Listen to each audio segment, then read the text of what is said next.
Hello guys, this is RJ from Game News USA here, back today with some more news stories. We run a professional tight ship around here. So if you'd like to get on board this ship, please hit the subscribe button, and thank you all for watching.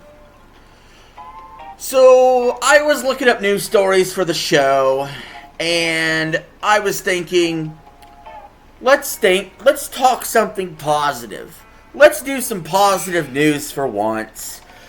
Sadly, I was mistaken, because there is no positive news. There is nothing redeemable happening. It's all negative. It's all bad. It's rough out there, folks, if you haven't noticed. So, let's start with Nintendo's financials. Nintendo, we know, has been absolutely crushing it with the Switch for years and years and years now. Well, apparently the party's over. The ride has come to, not a screeching stop, but they're pumping the brakes. Because the Nintendo Switch only sold 2.1 million units this quarter to bring their total up to 143 million units. Now, starting to put in question whether or not it will eventually pass the PS2 and the DS, I believe it will.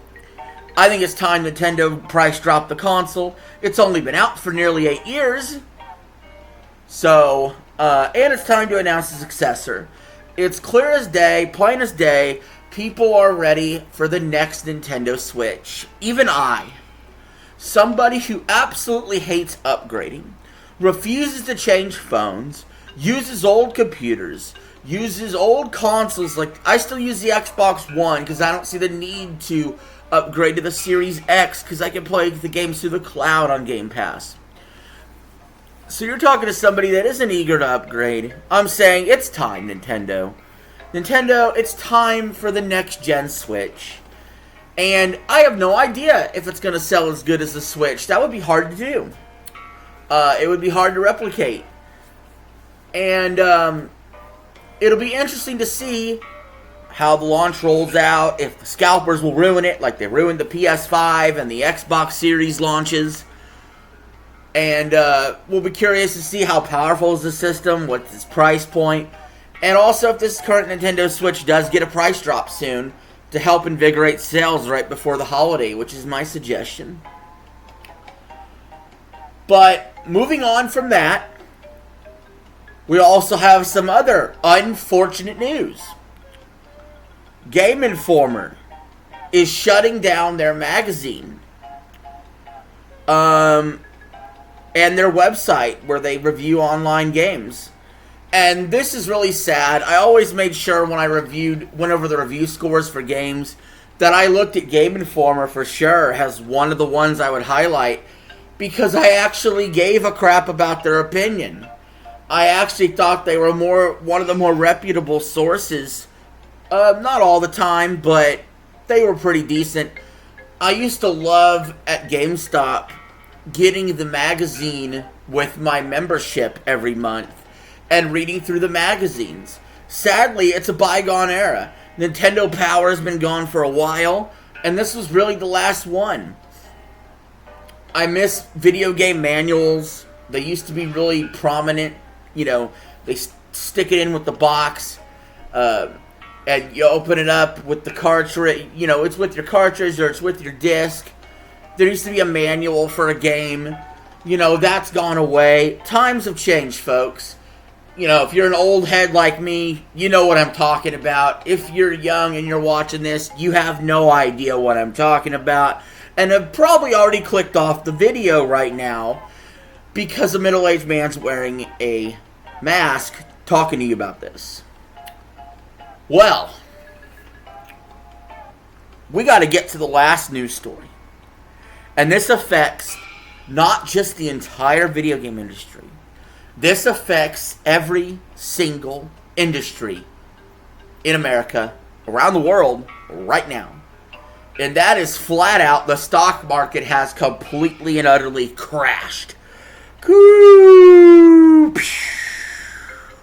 because $2 trillion have been lost in the stock market.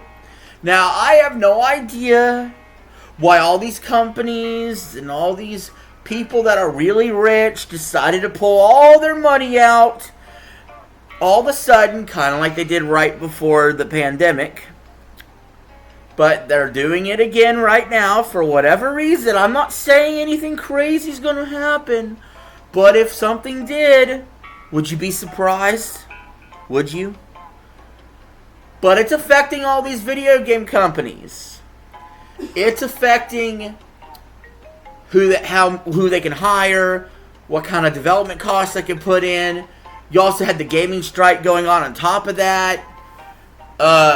You got the devaluation of the dollars, making it harder to make profits.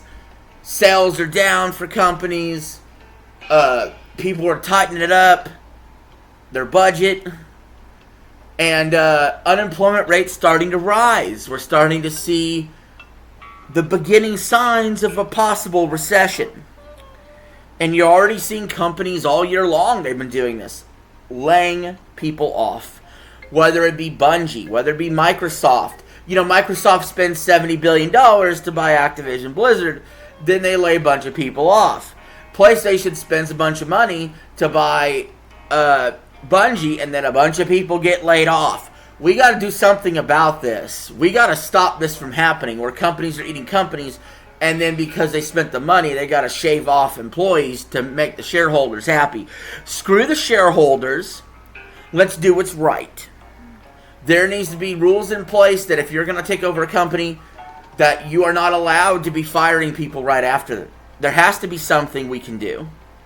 There needs to be changes. And I'm not trying to preach and be a legislator right here.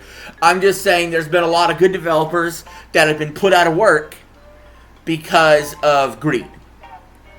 And that is obvious to me. That's obvious to you.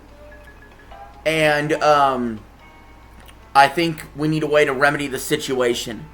Now, another man's trash is another man's treasure. Some of these developers will get picked up somewhere, and they'll be great, I'm sure. But not all of them, and that's bad. Also, this is a great time when the stock market is low to buy, some people would say. So it's just another day in the park for some people. For other people, their whole livelihoods have been uprooted and uprounded by these latest rounds of layoffs, the stock market crashing, bad financial reports, including Square Enix. They had a bad financial report too. Their sales were down 18%. So it's not just Nintendo.